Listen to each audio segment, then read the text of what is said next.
Alors, ce principe Naharaja, qui est celui de la danse divine qui se fait à travers nous, cette célébration de l'énergie sacrée, commence dans l'énergie sexuelle. Cette philosophie, cette psychologie même du Tantra, réconcilie, je dirais, 3000 ans de dualité entre le sexe, le corps et le divin, et le sacré. Alors, ce corps qui a des fois été exalté chez les Romains, des fois désincarné de toute vocation spirituelle, et ensuite mis au décombre 2000 ans de traditions qui ont dit, si vous ne savez pas quoi faire avec, puis c'est ça qui se passe, on ne va rien faire avec. Mais qu'est-ce qu'on fait là? Si on est tous fils, filles de la création divine, de la danse cosmique, de l'énergie qu'on appelle aujourd'hui le champ quantique, ce champ métaphysique qui est là, cette vibration de fond qui donne vie à toute chose, pourquoi sommes-nous là? C'est pour nier la création même dans laquelle on habite. Alors, la réconciliation du Tantra qui est arrivée en Occident dans les années 50, 60, 70, graduellement, à force de vagues de hippies sur les LSD qui débarquaient à Katmandou, à la recherche d'un maître et d'une voix et de tout, t'étais pas là.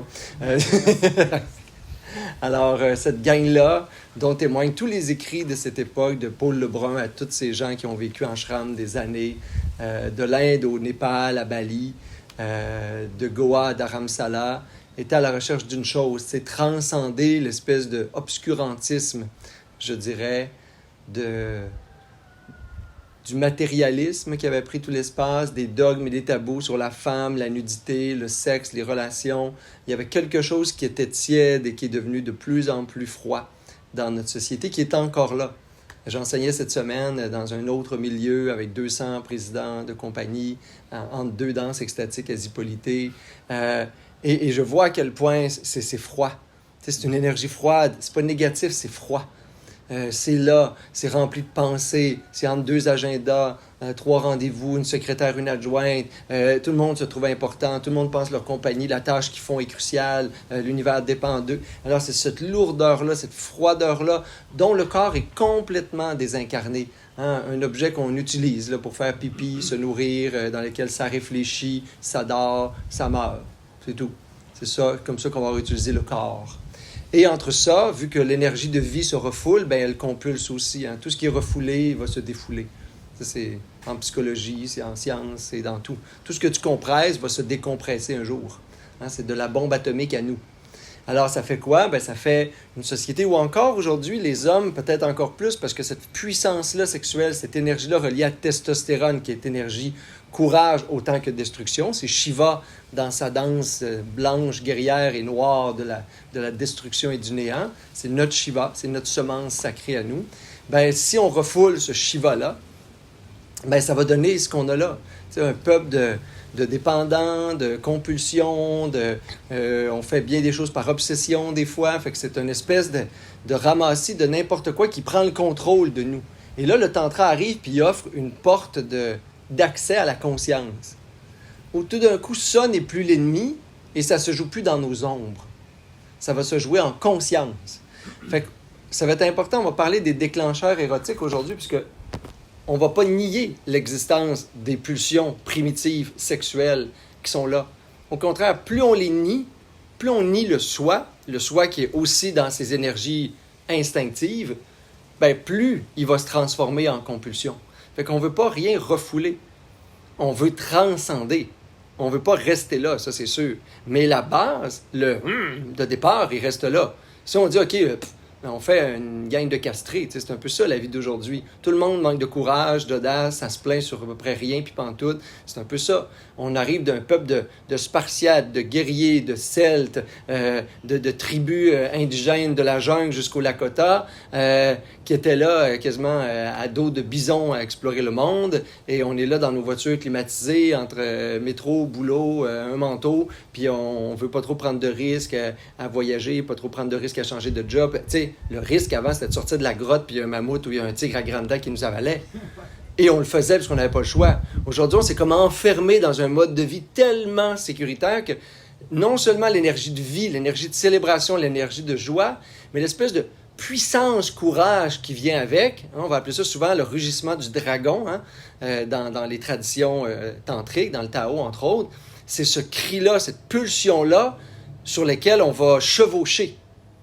On ne se laissera pas ravaler par lui. C'est comme si on avait peur du pouvoir féminin, masculin, sous toutes ses formes.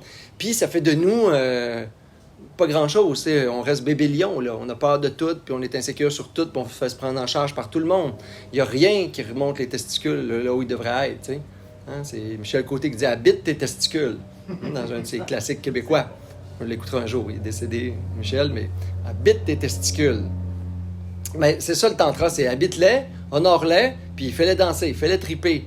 Et là, il y a quelque chose qui va être à la fois sain, harmonieux, en équilibre, et plus les pulsions, les compulsions, les obsessions vont être comme amenées à la conscience, et plus elles vont se transcender. Fait que la nature de ça, c'est d'être compulsif, c'est pas honoré.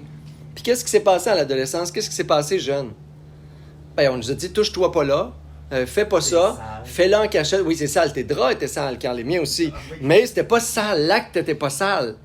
On aurait dû, comme des sociétés, même, il y a des sociétés pédérastes, tu sais, à une certaine époque, où on éduquait les jeunes à la sexualité, à l'éjaculation, au toucher. On ne sait plus exactement ce qui se passait, mais il y avait des traditions autant en Inde qu'en Grèce antique, qu'en Égypte, tout le monde. My God!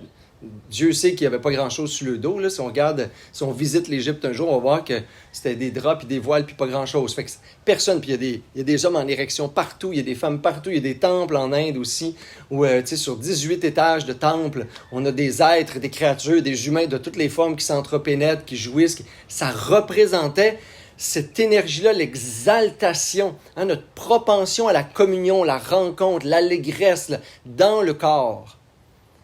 Et parce qu'on en a peur, on n'a pas dompté le dragon. Mais dans nos antres, dans nos grottes, il prend toute la place. Et on a peur d'y toucher. Puis si on y touche juste un peu, il prend le contrôle. D'où les compulsions, les obsessions, ou les gens qui sont complètement refoulés sur leur sexualité, leur vie, ou qui vivent ça encore entre le garde-robe et un corridor noir. Parce que c'est honteux dans leur tête. C'est pas la société. La société, elle peut nous dire ce qu'elle veut. On peut aussi dire « je m'en fous ».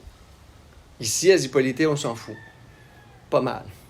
Mais ça ne veut pas dire qu'on n'est pas pris dans nos ombres, parce qu'il y a aussi des dragons qui rugissent déchaînés partout à Hippolyte. Ça ne veut pas dire qu'il y a de la conscience, ça ne veut pas dire qu'il y a juste de la guérison. Le dragon pour le dragon, ça détruit. Fait que comment je peux, et le tantra, je pense que c'est cette réconciliation-là, comment je peux rencontrer mon énergie primitive, rencontrer ce qui est là, qui hurle, qui gronde, qui veut comme exploser en moi, ce qui va remplir le sexe d'une énergie qui crée l'érection d'ailleurs, et qui va créer l'érection aussi de la Kundalini, parce que c'est la même ligne. C'est cette énergie-là, pas là, pas là. C'est la même énergie de puissance de vie. Et c'est pour ça que dans le massage tantrique, on va masser, on va s'auto-masser, on va avoir une érection, on va rester dedans, on va respirer dedans. Avez-vous déjà habité de conscience votre érection? Juste être là, pas zigner, pas compulser, pas laisser le corps pogner ses habitudes ou prendre n'importe qui comme fantasme. Juste complètement en présence, comme le moine zen, l'état zen dans la puissance sexuelle. C'est cette rencontre-là, le tantra, pour en faire une expérience sacrée. Fait que si j'habite cette puissance-là, je respire là, il y a des pulsions de vie, le cœur bat dans le pénis, les testicules, on est là. Et là, il y a un état d'union, il y a un pouvoir, il y a une énergie Shiva se réveille en moi. Et j'habite cet espace-là de conscience, au lieu que ça prenne le contrôle sur moi. Fait que c'est là où la conscience devient comme le cavalier sur le dragon. Et là, ensemble, ils vont pouvoir être dans le mouvement, être dans la danse, être dans la vie. Mais il y a absolument cette nécessité-là de sortir de honte, tabou, jugement, tout ce qui n'est pas bon finalement, tout ce qui appartient au monde du mental. En se disant, je suis responsable de mon dragon. C'est pas, il n'existe pas. Parce que même dans le bouddhisme tibétain, où on ne touche pas nécessairement le corps, on va parler de cette énergie-là. Et on va la transcender dans des pratiques qu'on appelle le tumo, le feu intérieur, où les moines sur la glace nue vont faire dégeler de la glace en dessous du corps. Ils vont élever la température de leur corps de quelques degrés. Ils vont combattre le froid dans l'Himalaya de cette façon-là. Ils prennent le feu sexuel et en font le tumo, le feu sacré. Et ça est étudié par la science aujourd'hui, blablabla. On a mis des électrodes sur tout le monde qui avait de l'envergure. Fait qu'on étudie le pourquoi, du comment, et etc., ce qui gère dans le cerveau, le thermostat intérieur. Mais c'est là, on prouve tout aujourd'hui. on prouve la transcendance, l'extase. En psychiatrie, il y a un questionnaire sur les voies mystiques qu'on a étudié depuis les années 70. Tout est là, c'est déjà là. Le système limbique est là pour nous permettre des états de communion sacrée. C'est là. Qu'est-ce qu'on en fait de cette énergie-là? C'est ça la grande question. C'est pas on l'a pas. Les gens qui arrivent au tantra, c'est pas on n'est pas éteint sexuellement. Là. Au contraire, c'est probablement qu'on était très chargés puis on a dit il faut que ça se décharge différemment parce que ça n'a pas l'air à faire du bien ni à moi ni aux autres. C'est pas constructif socialement. Là. Fait qu'on n'est pas contre non plus même l'éjaculation, la sortie de l'énergie, le rugissement du dragon. Là. Mais on va dire, je vais essayer de l'apprivoiser, de la rencontrer différemment et de voir ce qui est là. Fait qu'aujourd'hui, c'est pour ça qu'il y a comme une nécessité de se reparler d'un concept absolument, c'est Jai Jan, qui est une sexologue américaine. Je ne sais pas si vous connaissez les 5 langages de l'amour, ça a été super populaire, c'est partout, là. Ben, on a aussi, et là, c'est en train de faire le tour du monde, ce qu'on appelle les 5 déclencheurs érotiques, ce qu'on va appeler les blueprints érotiques. C'est pas quelque chose qui est inventé, c'est juste un schéma qui explique quelque chose qui est connu depuis toujours. Puis là, on l'a mis dans un petit système facile à comprendre. Les langages de l'amour, on savait là, que l'amour s'exprimait de mieux. Puis pourquoi 5? Ça répète 7, by the way, ça répète 3. 5, c'est un concept. Hein? C'est comme n'importe quoi, c'est un modèle. Là, c'est un modèle. Mais ce que je trouve le fun là-dedans, c'est que ça inclut des espaces qui, même aujourd'hui, avec une société un peu plus dégelée mentalement, ben, ça inclut tous les déclencheurs érotiques, quels qu'ils soient, sans tabou.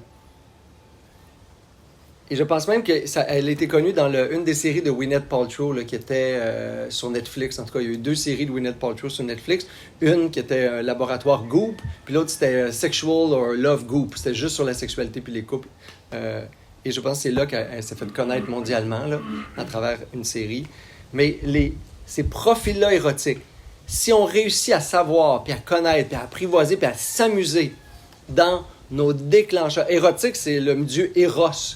C'est le dieu de la passion. Hein? C'est Dionysos. C'est le premier dieu de la communion. D'ailleurs, le mythe chrétien s'est inspiré beaucoup de l'Égypte et beaucoup des Grecs.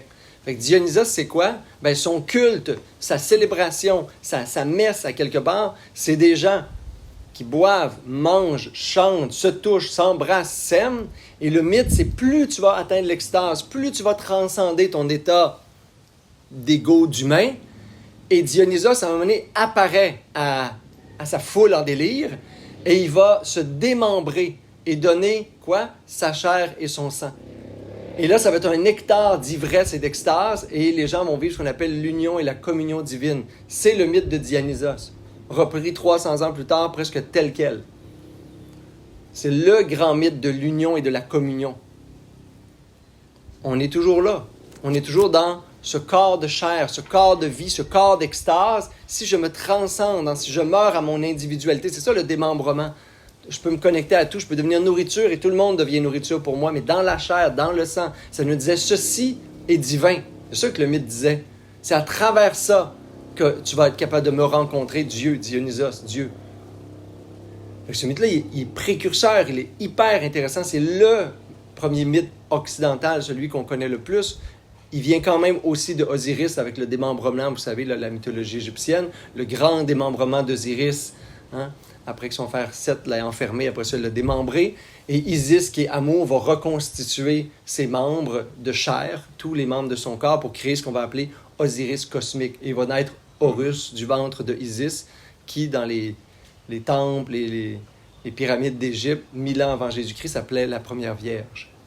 Une femme noire avec un enfant, cet enfant-là est né du corps divin d'Osiris, le dieu, l'énergie cosmique divine. Alors nos mythes aujourd'hui, ils nous ont toujours parlé de l'extase, ils nous ont toujours parlé du corps, ils nous ont toujours parlé de ça. Après ça, parce qu'une société extatique, c'est une société hors de contrôle. On en a fait des tabous. Une femme qui orgasme, c'est pas une femme qui veut faire un enfant à 3 années, bien cordé, là, puis jusqu'à 18, puis extinction des stocks. Une femme extatique, c'est une femme qui veut jouir dans son corps. Fait que c'est bien plus facile de dire, dès qu'elle joue, elle est hystérique, puis l'hystérie, ça veut dire qu'elle est possédée du mal. Fait que fais-la pas jouir, fais-la juste accoucher. Ça va faire un peuple bien, aliéné, finalement, dans son corps. Et pour l'homme, très refoulé. Fait qu'on part quand même de là. Et aujourd'hui, bien qu'on se dise ouvert, dès que le monde arrive à Zippolyté, ils trouvent qu'ils sont pas ouverts que ça, finalement. Dès qu'il y a du monde tout nu de tous âges, parce que tantôt, dans un extatique, il va y avoir des enfants de 6 ans, des vieux de 80, tout le monde est là. et ont tout le droit de bouger, de s'extasier dans leur corps nu et dans leur beauté naturelle et dans l'expression que Dieu, ou peu importe quoi, la vie, la nature, Pachamama nous a donnée. Et ce monde-là vont se toucher, se frotter la tête, être sur les autres, être en contact, parce que le corps est là pour s'exalter, se faire du bien, puis triper ensemble. Puis après ça va faire du n'importe quoi. C'est ceux qui ont donné des noms à des massages tantriques qui n'en est pas, et blablabla. Mais on s'en fout, j'aime mieux ça qu'une gang de refoulés, frettes, qui rentrent dans le métro, qui sort du métro, qui s'en va manger, qui écoute Netflix, qui dort et qui repeat. Ça, c'est désœuvré comme pas. Tu sais, j'aime mieux une gang, qui se transmettent la syphilis, puis avec la média, dans un trip tous les soirs pendant une semaine à se défouler, puis après ça, qui retournent chez eux un peu avec de la fièvre, que du monde refoulé. Parce qu'au moins, ils vont apprendre. Au moins, ils ont sorti le dragon de la caverne. C'est ça l'idée, on ne peut pas juger ça. T'sais, on peut juste dire, OK, là, le dragon, il est sorti, puis il sort 1 semaine par année, 2 semaines par année. Go champion. Ben, that's it. C'est l'immaturité de la chose, de la conscience qui vit à travers cette pulsion-là. Mais au moins, bravo champion, première étape, le dragon est sorti de sa cave. Il est là. Bon, il a pris toute la place, là. Il détruit le village, là. Mais il y a une énergie de vie, une énergie érotique qui est là. Parce qu'elle est refoulée le reste de l'année, le reste de la vie. Elle est déchargée puis elle est défoulée, c'est sûr. Mais Colin, j'aime mieux ça qu'une gang de tièdes qui attendent de vivre. Je me dis toujours, un jour, ça va aspirer à autre chose. Peut-être pas. Puis c'est pas grave. Peut-être. Mais j'aime mieux du monde qui se célèbre au moins comme ça. Puis j'espère dans le respect et l'intégrité de tous et chacun. Et le consentement, c'est ce que je souhaite toujours et pas trop intoxiqué. Mais ultimement, on apprend, on est responsable. À ce moment où tu as 12 ans, ta maturité sexuelle est là, 14 ans, pas mal fini pour tout le monde, ben on aurait dû être éduqué à qu'est-ce qu'on fait avec cette énergie-là, qu'est-ce qu'on fait avec cette pulsion de vie-là, qu'est-ce qu'on fait avec ça qui est obsédé, qui revient aux 5 secondes là, quand tu es ado dans ta tête. Là. Ça rugit le dragon de chance qui s'apaise doucement. Mais si on se souvenait à une époque, il est hors de contrôle. Un coup de vent, pouf, c'était parti, une érection, il n'y a rien autour qui se passait. Là. Je pensais à mes mathématiques, ça avait repogné à la place, le dragon était ressorti. Là, même des fois, je me dis, comment je réveille donc? Comment ça, il dort encore? Et on s'amuse avec le dragon. Les 5 déclencheurs érotiques. Après ça, je vais vous inviter à en parler ensemble, parce que bon, si on veut sortir du tabou, il faut toujours bien en parler puis communiquer, sinon, même dans notre petite tête, ça reste un tabou. Fait que sachez là, que vous allez discuter là-dessus aujourd'hui, parce qu'on va se connaître toute la semaine, c'est important. Pas juste à travers le corps, mais cette énergie-là. Le premier, qui est beaucoup celui du tantra, entre autres, c'est ce qu'on va appeler le profil énergétique. Le profil, le déclencheur érotique et de l'énergie, c'est beaucoup relié aux gens qui aiment l'anticipation. Fait que ça va être du domaine de mets la table, tease-moi. Aujourd'hui, on se tease plus en se faisant la cour. On va plus s'exciter en se séduisant sur une piste de danse. Ça va être des chats infinis peut-être sur des applications. Ça va être des échanges de photos. Ça va être du fantasme. Ça va être s'écrire des scénarios. Ça va être se faire des scénarios toute seule. C'est la personne dans l'énergie qui va fantasmer. C'est la personne aussi qui arrive au tantra, qui aime ça découvrir des aspects, qui aime ça créer un climat, créer un environnement. Il y a une sensualité qui est là, qui s'installe. Il y a des corps, il y a des gens, il y a des odeurs. Ça, c'est toute l'énergie. C'est sûr que ça va être les pros du préliminaire, mais c'est pas le but, c'est pas de rester là. Puis préliminaire ne veut pas dire juste de se flatter. Le préliminaire, c'est probablement un des aspects les plus psychologiques. C'est créer des scénarios, créer de l'excitation, t'imaginer dans des positions, m'imaginer dans des... Ça, c'est tout le profil énergétique. On build quelque chose pour que, tout d'un coup, l'excitation, le fantasme soit tellement présent, tellement chaud, que l'énergie sexuelle va se décharger. C'est un des déclencheurs érotiques. Pensez déclencheur érotique, pensez c'est froid, il y a de la braise, puis qu'est-ce qui allume ma braise? Qu'est-ce qui met le feu? C'est ça. Si je veux que le dragon rentre dans le cœur, dans la conscience, puis dans l'âme, ben, c'est le début de l'histoire. Fait que c'est comment ça se brasse. Et ça, blueprint, pour dire, un peu comme les langages de l'amour, ça appartient beaucoup à la psyché et à l'inconscient. Fait que tu choisis pas. C'est pas comme j'aurais aimé ça être ça. Non. Vous allez voir, il y en a un dans la gang qui est clairement celui qui est le plus populaire. On essaie tous de rentrer dans celui-là. Beaucoup dans la culture gay. Puis c'est un des 5, fait que ça doit pas être propre à tout le monde, tu sais. Ça doit pas être celui de tout le monde.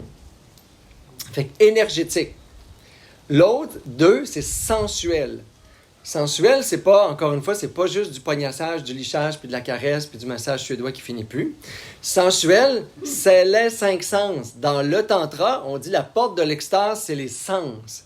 On joue avec quoi? les textures, les odeurs, les bruits, rugissements, grognements, musique, whatever ce qu'il y a là pour vous. C'est les 5 sens qui contribuent à alimenter le feu, à nourrir l'excitation. Fait que c'est autant visuel. Ceux qui sont voyeurs plus qu'exhibitionnistes vont être souvent dans l'énergie des sens aussi. Fait que c'est toucher, visuel, odeur, goût. Dans le tantra, on va manger avec nos mains, faire manger l'autre avec les mains, etc. On veut juste exciter les sens. Tu sais, la dopamine, elle va s'exciter, le plaisir va augmenter, puis là, l'énergie sexuelle va comme être déjà dans tout le corps, parce que les 5 sens, ça va être la porte de l'ensemble du corps. Fait que c'est celui, effectivement, le sensuel, qui a probablement le plus de fun. Parce que dans le sensuel, comme dans même plus que l'énergétique, souvent, il va se contenter ou à se complaire juste dans l'éveil des sens. Il y a des gens que vous avez déjà rencontrés, peut-être vous, ou à un moment donné, puis dans le tantra aussi, l'expérience des fois tantrique, c'est d'avoir des huiles qui sentent bon, une musique sensuelle, de la soie, des odeurs, des textures, s'amuser avec les goûts, les saveurs, etc. Je ne sais pas ce qui est là pour vous, mais amusez-vous dans le plaisir buccal. C'est le premier orgasme qu'on a vécu, c'est dans la bouche. Un des premiers chakras sexuels, il est dans le palais mou. C'est l'orgasme qui vient à travers l'allaitement. C'est le premier orgasme. Regardez un bébé se faire allaiter, vous allez voir qu'il y a orgasme après 2 bouchées, puis après ça... Il n'est pas dans le déplaisir. Là. Il n'a pas encore dit non, tu n'es pas censé avoir du fun dans la vie. Tu as un sein dans la bouche, le sein, c'est pas beau. On devrait les cacher. Non. Tout est légitime. Son orgasme est complètement légitime. Fait qu'il est dans la sensualité. Il n'a pas besoin, son orgasme n'est pas relié à son sexe encore. L'énergie n'est pas rentrée là. C'est à travers la puberté que ça s'en va là. Et ultimement, tout le corps est orgasmique. Un bébé, tu le prends dans tes bras, tu le flattes, tu le frottes, tu fais n'importe quoi. C'est orgasmique. C'est toujours disponible, ça. Fait que la sensualité, c'est toute cette porte-là d'éveil des sens. Et des fois, dans l'extase sensorielle, l'expérience se suffit à elle-même.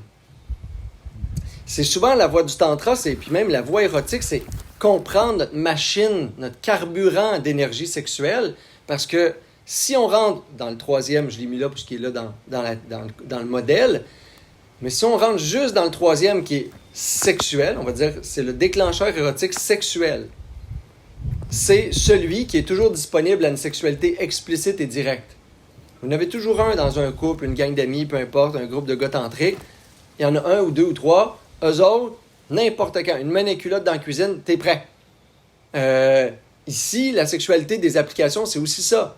Il y en a, là, tu sais, ceux qui vont dire « Chatte pas, écœure-moi pas, envoie-moi pas 3 photos, t'es-tu prêt? Je suis là, tu sais, je veux des fesses dans les airs, puis flac. » Il y en a qui essayent de convenir à ça parce que c'est ça, c'est la sexualité de sauna, de backroom, c'est là où la sexualité gay a commencé parce que tabou, parce que dangereuse, même parce que socialement criminelle dans plein de pays encore aujourd'hui.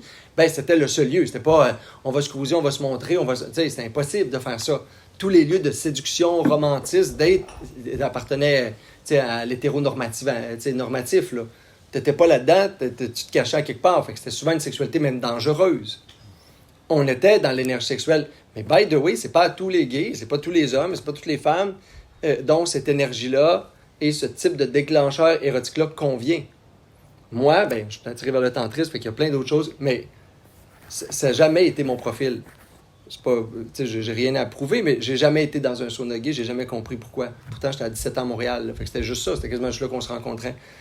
J'ai jamais compris dans un bar ou dans un rave pourquoi quelqu'un se fait ramasser avec sa main dans mes culottes. J'étais là. Il n'y avait pas de réaction, c'était quasiment comme... Pour moi, c'est turn up. C'est comme, là, mais je te connais. Quelle face est là? Il arrive des fois en arrière de toi, puis tu es comme, OK, toi, tu as une érection, c'est plus ou moins de mes fesses, puis là, tu penses que je suis disponible là, let's go. Mon corps, il réagit pas comme ça. Mon énergie sexuelle, elle réagit pas comme ça. Chuchote-moi un fantasme cochon. Prends 3 secondes pour le faire, puis tu vas voir que je vais être là, au poste. Mais tu sais, rien puis pantoute, là, non. Ça n'a jamais été là. Fait que, du bouddhisme au tantrisme, là, ça explique mon chemin de vie un peu. Mais ça m'a pas convenu. Tant mieux, j'ai toujours, tu sais, moi et d'autres personnes, c'est juste ça. 90% de la sexualité gay, c'est ça. Colin, Dieu sait que si on voulait, si on était capable de se transformer de nos déclencheurs érotiques, on le ferait. Tu sais, c'est bien plus facile. Ça a l'air bien facile, by the way. Et puis c'est ça le plus populaire, c'est ça que tout le monde a l'air à demander puis vouloir. C'est pas vrai, c'est juste qu'on essaye de se conformer puis tout le monde essaye d'avoir ce qu'on pense que les autres veulent. Mais c'est pas ça, c'est un des 5. C'est là peut-être à un degré plus petit, là. C'est là quand je connais la personne, c'est là, tu sais, c'est pas on est un ou l'autre. Puis on n'est pas une chose. Hein? Comme tous ces modèles-là, on est à gradation variable. Il y a degrés différents aussi dans la vie. Pas parce que dans la vie, on change, juste parce que dans la vie, on est familiarisé, on peut apprivoiser puis découvrir des fois quelque chose qu'on ne connaissait pas de nous. Fait que notre map, notre blueprint, il est toujours le même. Mais tout d'un coup, quelqu'un nous initie à quelque chose, puis on fait « Wow! C'est là que ça se passe! » Dont aussi le dernier, qui est le 4, qui est le kinky, le tabou. C'est l'excitation, le déclencheur érotique sur tout ce qui est tabou, tout ce qui est non dit, tout ce qui est interdit. Dont les jeux de pouvoir, dont les tripes BDSM, dont l'infidélité, dont les fantasmes sur tous les corps professionnels qui ne devraient pas faire l'amour avec le client. Ça, le kinky, c'est l'interdit et le tabou. Donc, ça change. C'est probablement le plus psychologique des profils. Parce que ça demande une connaissance culturelle, sociale, une scénarisation et ainsi de suite. Fait qu'il y a quelque chose de psychologique sur l'interdit, le dépassement, la limite, le tabou, etc. Fait que le jour où on dirait tout le monde est polyamoureux, il n'y a plus de couple exclusif, l'infidélité pour les kinky serait plus du tout tendance. T'sais, parce que le fait de faire... Si on se dirait on peut faire l'amour partout en public, un ascenseur, un derrière de trucs, une salle d'essayage chez Hermès, whatever, ce que vous avez fait ailleurs, mais tout ça là, serait plus trippant. Tu es à la réception d'un hôtel, tu vas faire un blowjob au réceptionniste, ça, trippant pour un kinky. Le jour où on dit on peut aller donner des blowjobs à tous les réceptionnistes, ben, le kinky aimerait plus ça. Le sexuel, il aimerait ça, lui. C'est que ça reste explicite. Mais on dit on fait tout ça quand on rentre dans un hôtel. Un kinky turn-off. Puis les réceptionnistes seraient épuisés. Ben là, il faudrait changer changer la convention syndicale. Là. C'est sûr, il y aurait une rotation, c'est évident. Mais, on fait ça au Go-Go Boy, ça existe là quand même. Mais même les Go-Go Boys, pour un kinky, pas intéressant. Sexualité explicite, énergétique, parce que c'est un lieu érogène, etc. Puis peut-être pour les sensuels, ça m'étonnerait même là, parce que c'est trop explicite. Mais il y a des lieux, beaucoup pour l'énergie sexuelle érotique. Pour les autres, pas beaucoup. Et pour les autres, ça a toujours été d'autres choses. Dans le tantra, on va dire « connais-toi ». Tripe comme tu veux, puis même le bon match sexuel, relationnel, d'énergie puis de vibration, c'est un match où on peut s'amuser dans peut-être un ou deux de nos volets prioritaires, ce qui est le plus déclencheur en nous. Parce que si on est des fois l'opposé comme les langages de l'amour, si quelqu'un, tout ce qu'il veut, c'est être au service, puis l'autre, il a besoin des petits mots d'amour, personne ne va se sentir aimé. Personne ne va être érotiquement activé dans un couple où il y a une dissonance. Et c'est là où il faut apprendre ces modèles-là, bien qu'ils soient simplistes. C'est simpliste, là. On dit ça, on n'a pas étudié 6 ans sexo puis en tantra. Mais on a compris quelque chose. Il y a quelque chose qui est là, en chacun de nous, qui est un « ça brûle, ça brûle, ça brûle, c'est chaud, c'est chaud, c'est chaud », comme les jeux, je ne sais pas si vous avez vu ça en France, là. Des fois mes exemples vont être typiquement québécois, mais nous on a un jeu où on cherche des objets cachés. Puis quand j'ai découvert ça la première fois, je me dis « My God, c'est tellement ça ». C'est comme c'est chaud, c'est chaud, c'est chaud, c'est frette, c'est frette, c'est frette. Hein, il y a un profil qui est là dans ta vie, tu sais. Le plus beau gars que tu as pu imaginer, il est là, il se présente. Puis au niveau de son profil, son déclencheur érotique, parce qu'on dirait que c'est tous des jockeys qui pensent qu'on est dans un vestiaire et qu'on prend un sexe explicite, là, juste parce que ils se pompent 2h30 par jour, tous les jours de leur vie. Puis je suis comme, non, ça me prendra quand même plus que ça. Ça ne peut pas arriver comme flac. Pas de foot, non. Ça part pas. Pas aucun fun. Tu sais, il y a un build-up. Puis, ou, tu sais, prends un habit de pompier. Tu sais, là, ça va passer. Ouais. Mais sinon, on va tout apprendre, on va s'en parler. Mais on a, selon moi, puis selon, ces modèles-là, on a tous plus ou moins 1, 2, sans être, tu sais, puisqu'on ne fait pas de la gradation, des questionnaires à pu finir, puis des tests psychométriques là-dessus. Mais on aurait 1 ou 2 profils prédominants et quelque chose qui est bien froid, bien froid. Encore une fois, froid ne veut pas dire mort, là. Tu sais, ça se peut. Fait que c'est pas si ça arrive une fois, puis ça arrive des fois, puis essayer de voir, des fois, ça arrive, mais finalement, il y a un contexte. Ça arrive, mais finalement, tu sais, moi, l'énergie sexuelle est là si c'est avec un collègue de travail. Tu sais, il y a un tabou. Ça, tu mets un tabou, tu mets un trip kinky, tout d'un coup, je vais te transformer, je vais avoir l'air d'un caméléon. avoir l'air de quelqu'un qui tripe. Ben non, tout ce que ça me prenait, c'était un interdit, puis attends-moi dans sa photocopieuse à 11h15. Let's go, je suis prêt.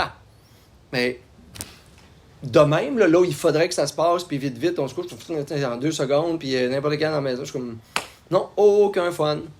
S'il n'y a pas d'autres affaires autour, mes profils. Mais imaginez, je ne les connais pas. Moi, j'ai découvert ça, bon, ça donne bien, je m'étais comme assumé avant, puis accepté, mais mettons qu'on ne s'accepte pas, puis on se trouve tabou, puis on dit, j'aimerais ça, ou pourquoi. Il n'y a pas de psychologie là-dedans, en sens, il n'y a pas de psychanalyse, c'est pas comme, je devrais dépasser ça. Non. Conscience, honorer, accueillir, puis surtout se connaître. Ma map monde des déclencheurs érotiques, de l'énergie primitive. Eros en moi, comment il se réveille. Ce dragon-là, comment il retrouve son feu. C'est pas sa finalité, ça le dit. C'est des déclencheurs érotiques. Fait que c'est pas la fin de la vie, là. C'est juste comment je pars. Parce que sinon, maintenant, on peut facilement plus s'allumer là, dans une gang de tièdes puis de frigo là, vivant. Tu sais, c'est comme comment le feu part, je ne sais pas. Moi, la danse, c'est sensuel, ça part. Tu sais, il y a plein de lieux qui partent dans le corps. Moi, les odeurs, ça part, c'est sensuel. Fait que maintenant, tu te connais, je donne plein d'exemples, c'est pas me révéler. De toute façon, un jour, tous mes livres vont sortir, tout le monde va savoir tout. Mais c'est pour donner des exemples. Ça peut être très simple, se connaître puis repérer ses profils. Là. Pas obligé d'être l'expérience de préliminaire de 3 heures qui dure. Non, c'est 3-4 petites affaires qui fait que tu es sensuel puis tu es sensoriel. Puis que tu sais que ça rate jamais son coup. C'est pas ça aussi, ça peut m'exciter. Il y a des profils, il y a des éléments de certains profils, ça rate jamais. Tu sais, ça a toujours. C'est là. Ça déclenche aussitôt.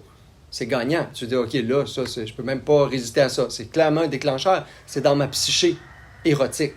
Fait que ça, let's go. Les autres, un peu plus mêlés, là, on va les appeler les caméléons. Il y a un 5 qui est, mais encore une fois, là, je vous dis, c'est entre 5 et 10% des gens, comme tout le reste, là, qui, eux, de manière presque égale, ce serait, selon moi, des nymphomanes, by the way, là, si on pathologisait le 5, ça se peut quasiment pas. Tu es constamment sexuellement allumé, c'est ça que ça voudrait dire. Hey, une odeur, une caresse, un signe, une musique, une sensualité, un préliminaire, un scénario, un fantasme, explicite, pas explicite. Moi, je veux pas vivre dans ce corps-là, c'est sûr. J'aurais 14 ans toute ma vie. Hein? Mais ils existent. Pour dire la nymphomane, on leur a trouvé une place. Ils s'appellent les caméléons. N'importe quoi, rien puis pantoute sont prêts. Ils mangent quelque chose, une huître dans la bouche, ça lui fait penser à, un coup, c'est comme quand j'avale, ils sont prêts. N'importe quoi.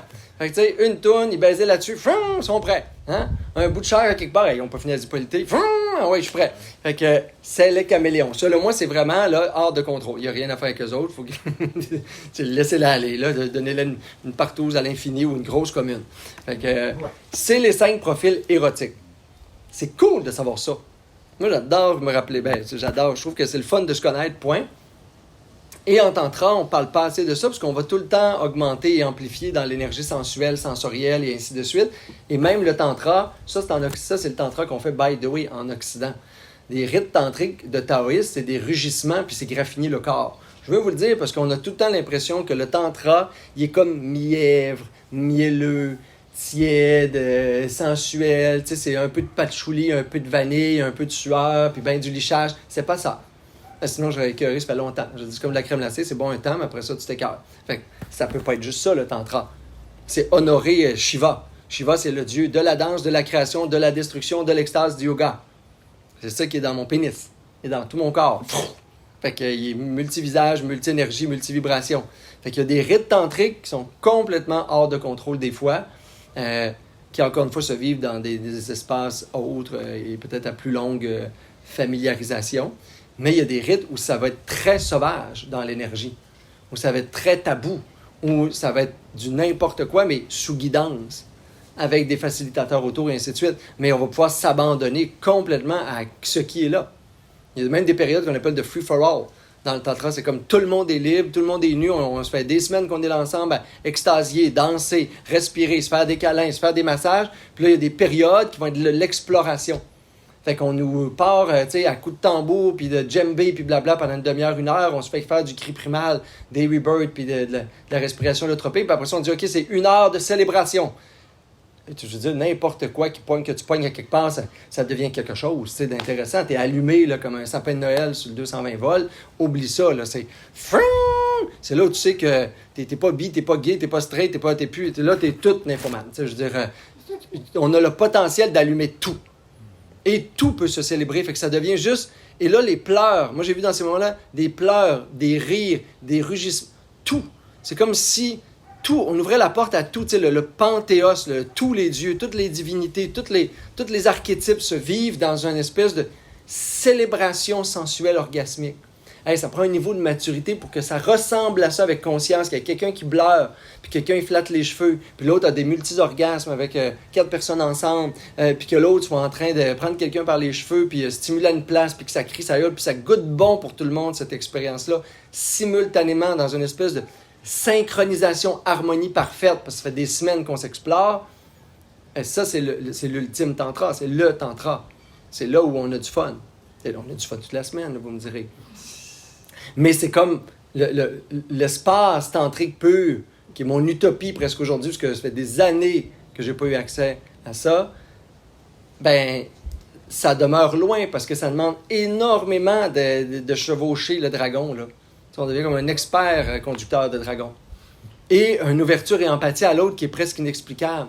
Tu touches le corps de l'autre, tu sais exactement où la chaleur, où l'énergie est, où ça... Tu sais, tu commences avec un effleurement, tu finis complètement débridé, mais ça a commencé par de la fusion, de la connexion, de la rencontre. C'est vraiment quelque chose de merveilleux. Quand conscience, amour, énergie primitive, tout est là ensemble, dans quelque chose qui est du respect infini, du consentement infini. On n'a pas ça, on va pas là parce qu'on n'est pas prêt, pas parce que c'est pas bon, juste qu'on n'est jamais prêt.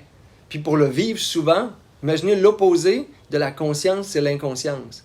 Pour se donner accès à ça souvent, dans les lieux d'orgie, de partous, de raid, on va s'intoxiquer. Fait qu'au lieu d'élever la conscience, on va se geler pour mettre fin au mental, pour mettre fin à la conscience, pour s'engourdir assez que là, l'énergie va prendre le contrôle. Elle n'a jamais eu à prendre le contrôle. On aurait juste à être en maîtrise de l'énergie. Fait que c'est sûr que dans ces lieux-là, ça va faire n'importe quoi.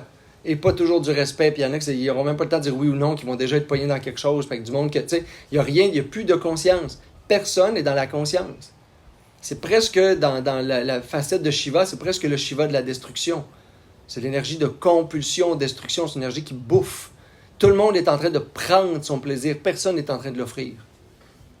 Et là, dans l'espèce d'utopie orgitaire d'extase tantrique, tout le monde essaie de faire tripper les autres. On trippe parce que ça trippe. On est extatique parce qu'il y a de l'extase partout. Fait que tout le monde est au service du plaisir, puis de la jouissance, puis de l'orgasme de l'autre. Fait que vu qu'on l'est pour tout le monde ils sont pour nous aussi, là, ça devient un échange multi-orgasmique.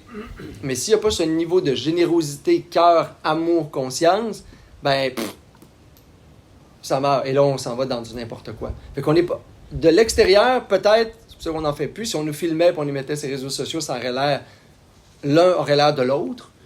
Fait que c'est pour ça qu'après les campagnes MeToo, on ne sait plus quoi faire là, en tantra, vraiment. On est comme dans des cul-de-sac des fois, là, de la fin des communes, de la fin des gens qui vivent leur spiritualité à ce qui ramène une autre forme de rigidité, etc. On ne sait plus où on en est. T'sais, les tabous sur le corps sont revenus, tout le monde se cache les défauts, les rides, etc. Voyons, ça va rider, ça va flétrir, ça va pendre, ça va...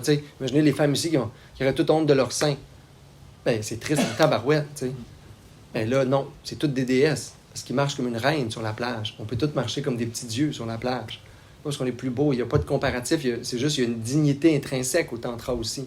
Fait que quand on récupère la dignité, l'intégrité, la conscience sur cette énergie-là, et on sait quels sont mes déclencheurs, je vais les honorer.